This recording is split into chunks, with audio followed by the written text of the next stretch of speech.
Whatever it takes means you will never give up. You will never say die. Do whatever it takes. Call 1300. Go Bombers.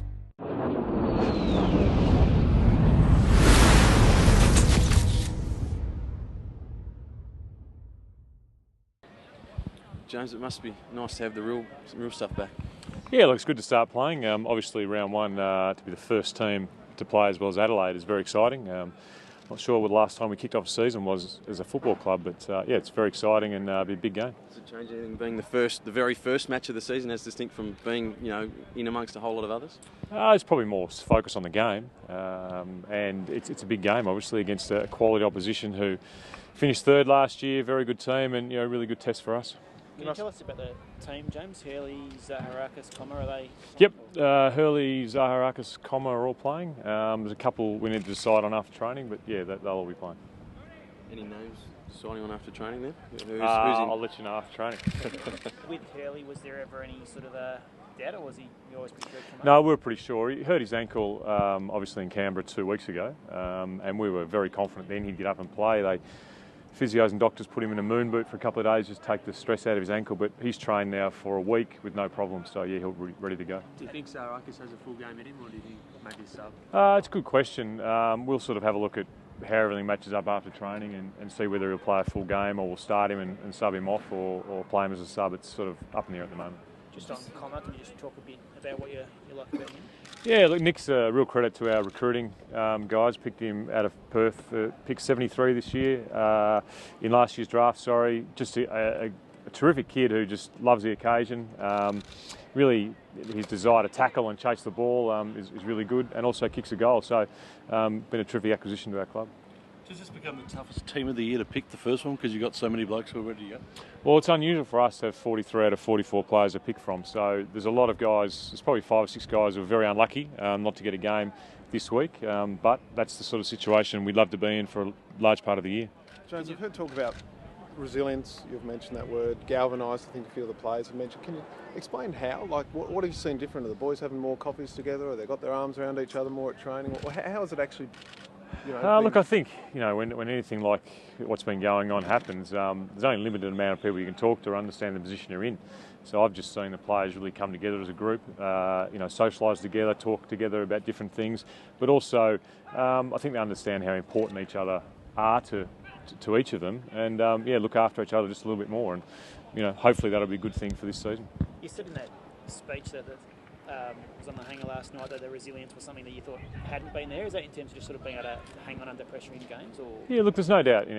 2011 we sort of were able to play for 2.5 quarters, and last year sort of got to 3 and a bit quarters, and when things really got tough at the end, we maybe struggled a little bit. So there's a lot of things which come into being able to play a full game week after week, and part of that is resilience under pressure. And our boys have been under a lot of pressure and they've handled it very well. So we think that'll stand them in good stead during the football season. Joe talked about it the other day. It had been a roller coaster over the past 6 weeks. Have you seen that from afar, and has it been hard to sort of keep guys up or at the right sort of levels over? I've been amazed at how the level of training these guys have kept and what level and standard they've kept it at. They haven't wavered in their training standards and the level of commitment they've given to training. So, yes, emotionally there may have been a roller coaster, but on the field and the way they've trained has been exceptional. Did you watch or see the Cronulla Sharks in round one by any chance?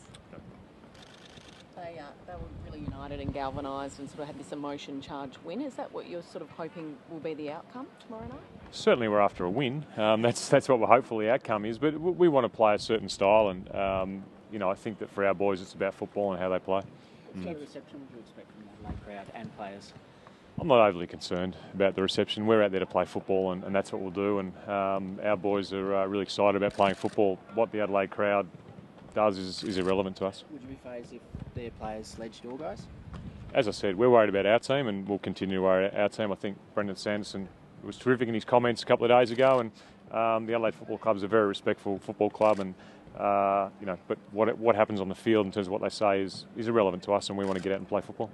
James, on the concussion rule, great to see the AFL have brought in that sub situation where sub can come on.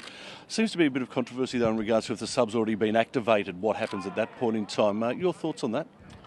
The way I understand it, if you've activated your sub and you get a concussion, the sub can't come back on, which I think that was tightened up late yesterday afternoon. So, look, I think we'll have to trial it, see how it goes, and then we'll make a decision there. I think it's not the right thing to do is comment on a rule before we see how it's enacted in a game. Just on the fact you've got nearly the whole list available this week, is this the best place you've ever been in that respect in your time at the club? Certainly in my time, yeah. Even as a player, can you remember such a situation like? It's a bit hard to remember as a player because you're probably not as concerned about the list depth and where you're at. But certainly in our coaching time, to have 43 players available is something that we haven't had before. Is there a reason for it, James? Is it changes over the summer that you've made? Look, we've got 43 players available, and I'll leave the reasons as to why for a later conversation. Just in terms of Adelaide, not always a happy hunting ground for you guys, but last year on the road, you improved your record. Do you think no fears going on the road anymore? Look, we've played in the last 2 years when we've been coaching. We've played there. We played there 3 times, won 2. So it's a reasonably good record. We're happy with that record. We hope to extend it to 3 out of 4 tomorrow night. How important is a predictable side without Tippett, with Tippett now gone? Are they less predictable or? Sorry, more unpredictable or harder to match up? You know what I mean? You don't know the question. It's a bit hard to answer. No, look. How do you approach them given Tippett's there and it changes the dynamic of Yeah, look, it does change their forward line. I think they'll probably go a bit smaller. Even last year when we played them, they only played 2 talls when we played them. So, look, they're a very good football team. They've got a very good forward. Who takes a lot of marks and kicks a lot of goals, has a really good presence in Walker. But they've also got a lot of small players, up forward that play well. A lot about stopping teams kicking goals, though, is the way the ball comes into the forward line, and our midfield's got a big job to do against a quality outfit in their midfield. About to enter your third season as coach, do you still get edgy or nervous?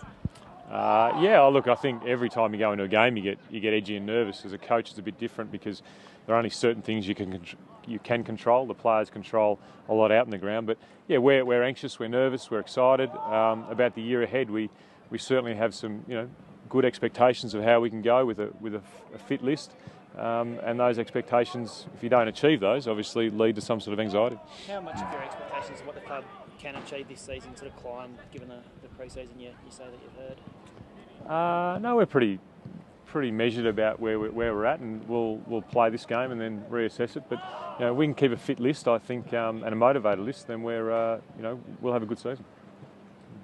Before you go, Brendan Goddard. I guess it's his first official game tomorrow. How's he feeling, and just a word on what he's brought to the club and can bring tomorrow? Yeah, Brendan's been terrific, as I've said a number of occasions. His leadership, the way he's gone about his football, and he's obviously a little bit, he's obviously very excited about the game ahead of him. Playing for Essendon for the first time in a big game, everyone will be watching how he performs, and I think as a professional, but as a professional who loves pressure, he'll enjoy that. Thanks. Thanks, guys.